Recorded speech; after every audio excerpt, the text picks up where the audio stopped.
নমস্কার বন্ধুরা, sister tasty kitchen আপনাদের সবাইকে স্বাগত জানাই। আর আজকে টেস্টি কিচেনের রেসিপি হচ্ছে ইলিশ মাছের মালাইকারি।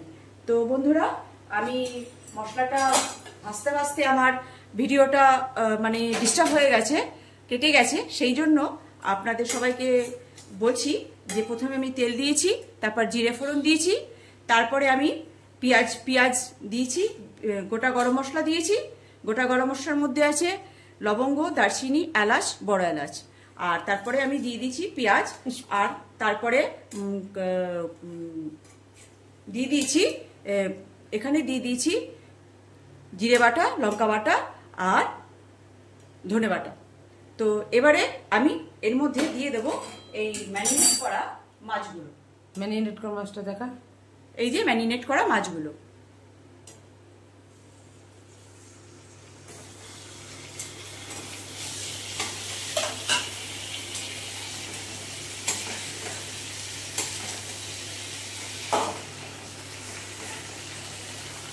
কেন কি মাছ, সেই জন্য আমি বেশি কষতে পারবো না, তো তবু কষতে হবে আমাকে ধরে ধরে। তো এইভাবেই আস্তে আস্তে উল্টে পাল্টে আমি কষে নেব।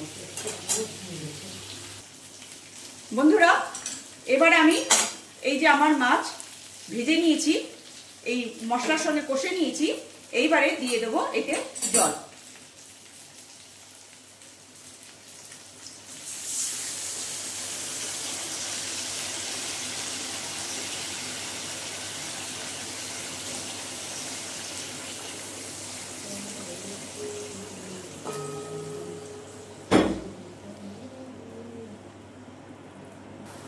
বন্ধুরা, এই যে আমার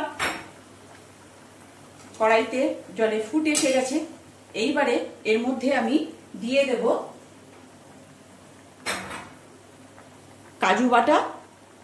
কাজু বাটা, ফ্রেশ ক্রিম আর নারকেলের দুধ।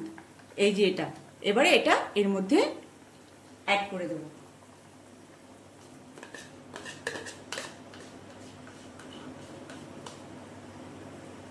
বন্ধুরা, প্রথম থেকে আমি বলে দিচ্ছি, যান্ত্রিক গন্ডগোলের জন্য আমার ভিডিওটা মাঝপথে কেটে গেছিল। সেই জন্য আপনাদের সবার কাছে আমি সরি চাইছি। আর সব থেকে বড় কথা যে প্রথমে আমি মাছটাকে ম্যারিনেট করে রেখেছি, প্রথম থেকে আপনাদের সবাইকে জানিয়ে দিচ্ছি। প্রথমে মাছটাকে আমি ম্যারিনেট করে রেখেছি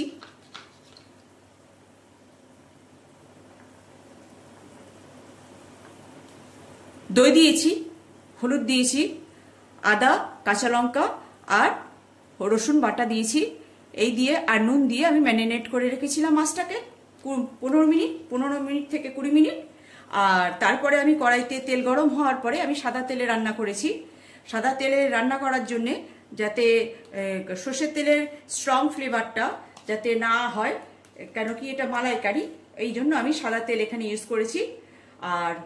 আর এই সাদা তেলে আর প্রথমে আমি দিয়েছি গোটা জিরে ফোড়ন দিয়েছি, তারপরে দিয়েছি গোটা গরম মশলা, দারচিনি, এলাচ, দু রকম, ছোট এলাচ, বড় এলাচ আর লবঙ্গ দিয়ে ফোড়ন দিয়েছি। তারপরে দিয়ে দিয়েছি পেঁয়াজ, তারপরে দিয়েছি পেঁয়াজটা একটু লালচে মতন ভাজা হয়ে যাওয়ার পরে আমি দিয়ে দিয়েছি ধনে গুঁড়ো, জিরে গুঁড়ো, লঙ্কা বাটা আর নুন দিয়ে আমি ওটাকে কষেছি। তারপরে আমি ম্যারিনেট করা মাছটাকে দিয়ে উল্টে পাল্টে, কেন কি মাছ তো ওই জন্য সেভাবে মানে কষা যাবে না, সেই জন্যে আমি ম্যারিনেট মাছটা যাতে কষে যায় সেরকম করে মশলার ওপরে আমি রেখে এপিট ওপিট করে দিয়ে কষে আমি জল দিয়ে দিয়েছি।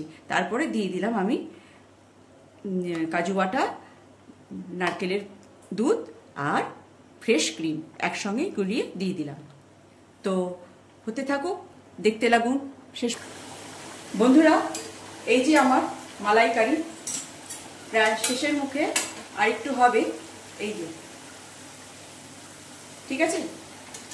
তো আরেকটু তেল ছাড়বে।